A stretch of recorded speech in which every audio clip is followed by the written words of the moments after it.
Au terme de la période de deuil, le travail d'animation et de renforcement de notre parti, entrepris par notre défunt secrétaire général, Ousmane Tanor Dieng. C'est d'ailleurs avec beaucoup d'émotion que je me souviens encore que c'est dans cette salle que nous avions eu le privilège d'échanger pour la dernière fois avec le président Ousmane Tanor Dieng à l'occasion de la 66e séance du secrétariat exécutif national tenue le jeudi 7 mars 2019 au lendemain de la proclamation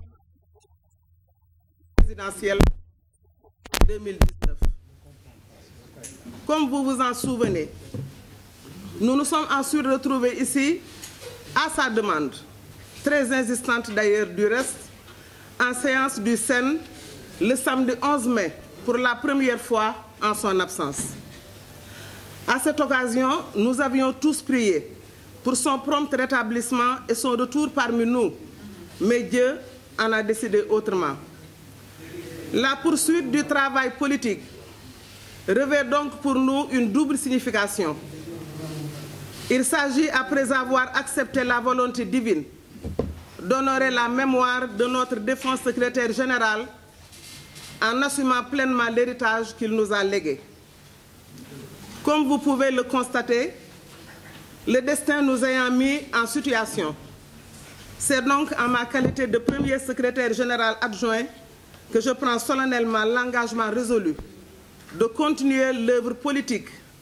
que nous avions entreprise ensemble avec notre défunt secrétaire général, me fondant sur les dispositions pertinentes des statuts et du règlement intérieur de notre parti, nous conférés donc aux articles 30 des statuts et 18 du règlement intérieur. Depuis notre dernière réunion du 11 mai, beaucoup d'événements se sont produits, parmi lesquels la disparition pour le moins attendue de notre secrétaire général, qui fut celui que nous avons le plus éprouvé et qui a le plus mobilisé nos énergies. Je voudrais donc à cet égard présenter mes condoléances émues, vous exprimer ma profonde compassion pour l'immense perte charnelle que nous avons subie en raison des liens particuliers que le président Ousmane Tanor Dieng entretenait avec chacun d'entre nous et de ce qu'il représentait également pour nous tous, individuellement comme collectivement. Je voudrais aussi, en mon nom, remercier très sincèrement tous ceux qui nous ont manifesté leur solidarité sous toutes les formes, qu'ils soient d'ici ou d'ailleurs.